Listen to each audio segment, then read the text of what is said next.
Google Ads has changed so much over the past 12 months. And what's scary is that the largest and most significant change has actually gone underneath the radar, in that not many people know the change that has been made, or even if they do know, they don't know the full extent of how much this has changed the way that Google Ads now operates. Now, I don't know if this was intentional or not, but Google kind of snuck this change in amongst all of the large changes which they advertised heavily, which was removing smart shopping and local campaigns and changing them to their new campaign type being Performance Max campaigns, removing the ability to edit or add new expanded text ads, forcing you to only use responsive search ads, or by transitioning away from Universal Analytics to the new reporting system of Google Analytics 4. These are all very significant changes. However, as I said, they are not the most significant change which has happened in Google Ads in the last 12 months. And that's because the largest and most significant change that has occurred in Google Ads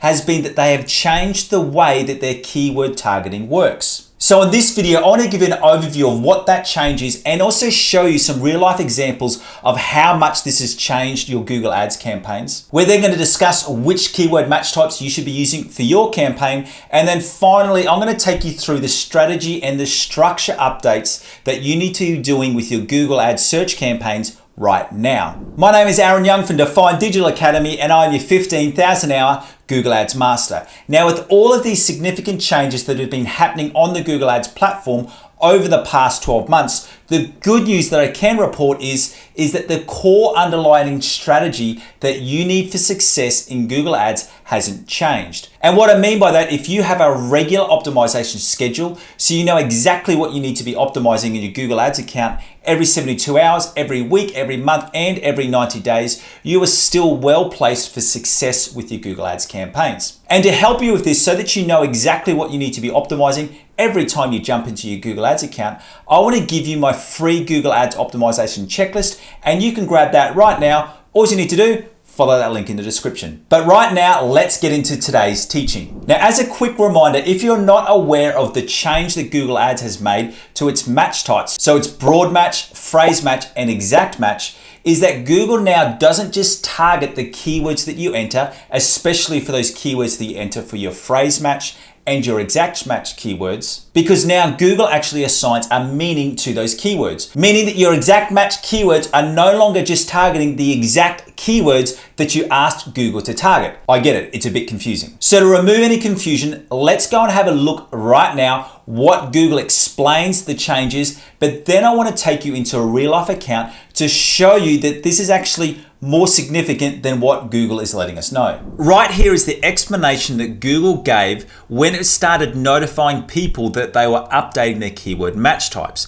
And it gave the example of lawn mowing service. So if you were using lawn mowing service as a broad match, it would say that it would show your ads or trigger your ads for searches that relate to that keyword. And they give the example of lawn aeration prices. Now, that's not the exact same service because we're not talking about lawn mowing, we're talking about lawn aeration. It's a different service, but at least it is still related. And then it would go through the phrase match, where it would say that your ads may show on searches that include the meaning of your keyword. And then exact match was it would only show your ads if Google felt that the two keywords meant the same thing. So they've given an example. If you had an exact match keyword of lawn mowing service, the exact match ad would trigger for search terms like grass cutting service. With the old style, the exact match keyword, this would not happen, but the way that it looks right here, that all looks acceptable. So it looks like it's not a major change. However, when we started to see these results flow through the account, we were starting to see a high level of very unrelated search terms. And let me show you an example. Now, the example I'm about to show you is for a motorcycle insurance or motorbike insurance company. And we've been running this campaign for the 4 previous years. And we've been running these broad match keywords, motorbike insurance, motorcycle insurance Victoria, and then your other states in Australia with no problems at all. We were getting high conversion rates and we're getting comments from the customer that we're getting highly targeted phone calls and contact forms, which ultimately is what the customer wanted. And then all of a sudden in early 2022, because these changes to the match types came through in late 2021, we started to get some notifications from this client that they were getting a lot of untargeted phone calls and inquiries. And what was actually happening is that this client was getting a lot of phone calls from people thinking that they had called another insurance company. So when we went through and had a look at the search terms, and I just want to clarify that this was not happening before Google made this change. We started to see that Google was actually assigning other brand names to these broad match keywords. So Allianz and Apia are actually other insurance companies over here. But taking it even further than that, Google was starting to show this customer's ads for other search inquiries like RACQ Insurance Customer Service and Woolworths Insurance Customer Service. So it was actually triggering our ads for search terms where users were specifically mentioning a competitor's name and their customer service number. Now, we were happy for our ads to appear when the user was searching another competitor's insurance name, but we had put them into a competitor campaign. And previously, they would never show against this keyword motorbike insurance. It would show up in another campaign where we'd specifically targeted that insurance company's name. And we're definitely not seeing our ads triggered for when people were searching something like customer service and a competitor's name. That is just something that we know we would never convert because that person was already a customer of that competitor. And this was not only affecting our exact match, because when we switched the keywords over to phrase match, it wasn't happening as much, but still, again, we were seeing the competitor's name coming up with that motorcycle insurance and triggering our ads. So what we had to do is we had to go through the process of removing all of these broad match, adding in some phrase match, and then building out extensive negative keyword lists. And you can actually see that over a period of a couple of months that we actually built out a negative keyword list of well over 1,500 negative keywords. So now that we know the level of change that has happened with your keyword targeting, what I want to talk about now is what are the keyword match types that you should be using for your business. And even with all of these changes to the keyword targeting, my personal view is that you should still start with broad match keywords in your campaign. But I want to give the very clear warning that when I do that, in the first 7 days, I am completing 3 different search term audits. I'm completing them on day 1, so 24 hours after I've launched that campaign. I'll then come back and complete them on day 4 and then also on day 7. So that in the first 7 days of launching a new campaign, I've already gone through on 3 different occasions, checking the actual search terms which are triggering our ads, and then going through and adding in those all-important negative keywords. And the reason for why I still start with broad match keywords is because when we're going through and completing those search term audits, we don't only want to go through and add in those extra negative keywords to block those keyword themes that we don't want our ads to appear for anymore.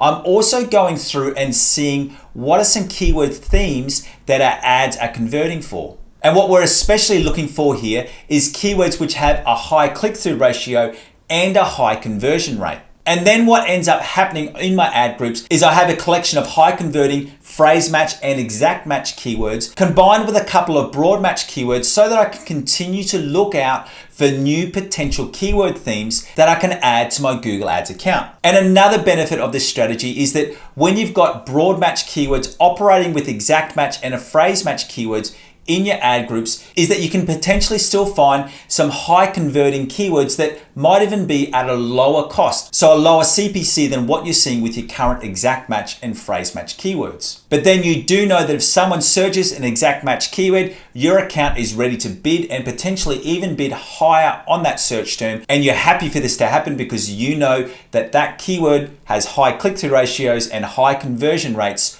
for your account. Let me show you now what this looks like in one of my accounts. So when we started with this account, now this campaign has been going for about 12 months. We started with a collection of 3 different broad match keywords, including skip hire and skip bin hire. And as you can see, as this account has gone on, we've gone through and added in some extra exact match and phrase match keywords. while still keeping in some of those broad match keywords. And what we're looking at doing here is you can see when we've added in these exact match keywords is that we're adding them in when we know that we've got a really high click-through ratio. So for this total campaign, we've got the click-through ratio performing really, really well at just under 12% when the industry average for this service is down at 5%. But for some of these exact match keywords, we've got that click-through ratio up to nearly 15%, which is 3 times the industry average, with the conversion rates of ranging between 17% to 12.5%. So we know we're getting really strong performance with these keywords. But by keeping in these broad match keywords and some of these phrase match keywords, which are shorter tail, it allows us to continue to go through and find or mine for some new potential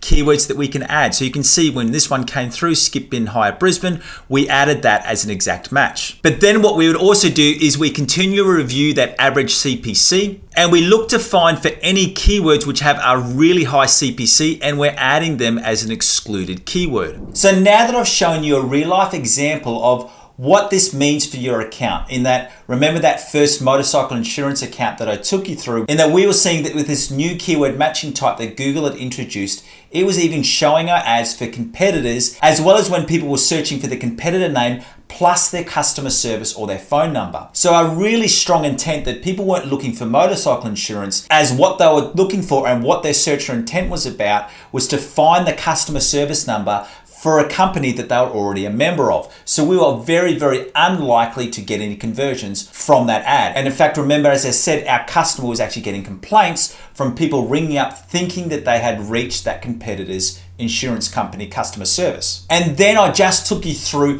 what that means, how we start off with broad match keywords, and then also adding in those extra exact match and phrase match keywords to your ad group targeting. And that brings us to the final issue of how do you now go about and structure your campaigns correctly? And at a top level, what this means, because Google has gone through and changed the keyword matching, we are now recommending, and I'm seeing the most success, having accounts that have a structure of more campaigns with less ad groups. And in some cases, I've decreased the amount of ad groups in a single campaign by up to 70%. And the reason for that is because these keywords are targeting broader and broader themes, those large amounts of ad groups are irrelevant and they can actually be dangerous to your campaign. And the reason for that is because you're no longer able to carry out specific ad copy split tests for individual keyword themes. And this is the reason for why the very common practice of having single keyword ad groups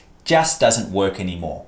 And if you want to find out why this doesn't work and how you need to go about structuring your ad groups correctly so that you can continue to see improved performance with your Google Ads campaign, I want you to go through and watch this video right here. See you next time.